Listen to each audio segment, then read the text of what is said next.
एक भस्मागिरी नाम के तपस्वी थे, भगवान शिव के तमोगुण के उपासक।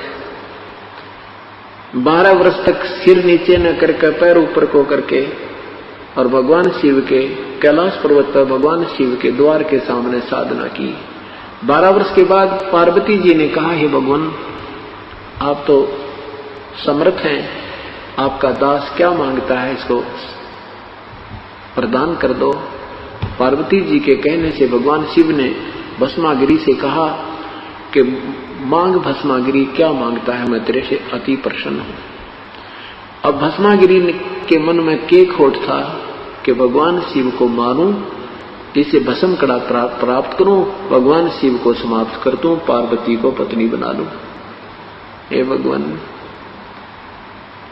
अब क्या बताते हैं भगवान। आदरणीय गरीबदास साहिब कहते हैं, ऐसे करत गनी जीव कलमाही और माता को पत्नी ठहराए।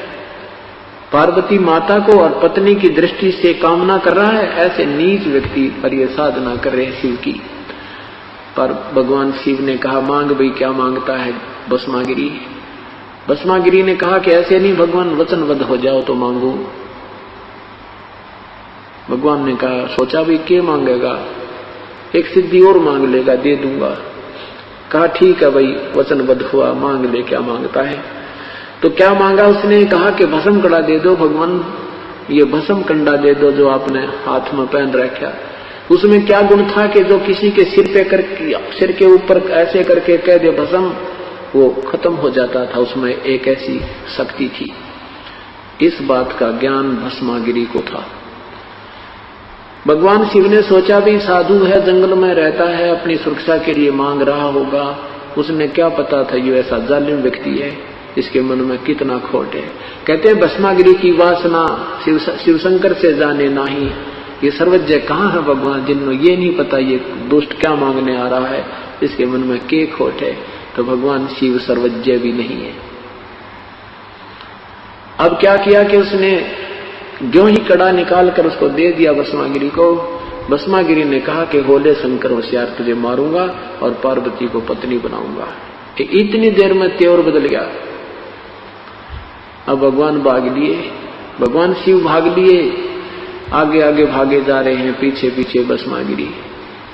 कहते हैं फिर भगवान ने गिरजा रूप बनाया, पार्वती का रूप बना के भस्मागिरी के पास खड़े हो गए। कहने लगे, क्यों भाग रहे भस्मागिरी, आजा मेरे पास।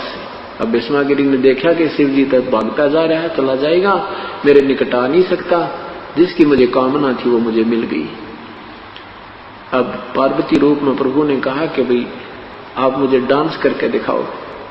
भस्मागिरी ने कहा कि मैं डांस तो नहीं आता, मैं तो साधु आदमी, साधना करता था। तो पार्वती कहती मैं सिखाती हूँ। तो पार्वती रूप में प्रभु ने कहा मैं तुझे डांस करना सिखाती हूँ, ऐसे मैं जो गतिविधि करूं ऐसे करना। अब ऐसे एक पैर ऐसे कर, हाथ ऐसे कर, हाथ ऐसे कर, और कर और कर। जो ही वो हाथ में भस्म कंडा लिया हुआ हाथ उसके सिर पे आ गया भस्मागिरी के। पार्वती के रूप में भगवान ने कहा कि भस्मागिरी भस्म हो गया। उस कड़े को लेकर के विष्णु रूप धारण करके प्रभु शंकर भगवान के पास पहुंचे, जो भागे जा रहे थे। भस्मागिरी के भय से भागे जा रहे थे भगवान शिव। तो कहा कि भाई रुक जा भोलेनाथ, रुक जा भोलेनाथ। भगवान शंकर कहते हैं आजा विष्णु, भाग ले भाग ले। क्या हो गया कि उस निकम्मे ने मेरे से भस्म कंडा मांग लिया और मेरे से गलती होगी, वो मुझे मारने पर तुला है, आपको भी भस्म कर देगा, भाग लो। तब भगवान ने कहा कि मैंने उसको भस्म कर दिया है, तू चिंता मत कर। देख कड़ा में ले आया। कड़े को देखकर भी विश्वास नहीं हुआ, कहने लगा तू लाया कैसे उसका। तो उसने बताया कि मैंने उसको ऐसे ऐसे पार्वती रूप बना करके और ये कड़ा में छीन लाया हूं, उसको भस्म कर दिया है। जब उसकी राख देख ली ना भगवान शिव का, जब दिल धड़कन पे बंद होया। और इनको हम समर्थ मानकर पूजा करते थे। ठीक है, ये भी नहीं कह सकते ये बिल्कुल रिजेक्टेड है, नहीं, जितनी इनकी शक्ति है उतनी विद्यमान है।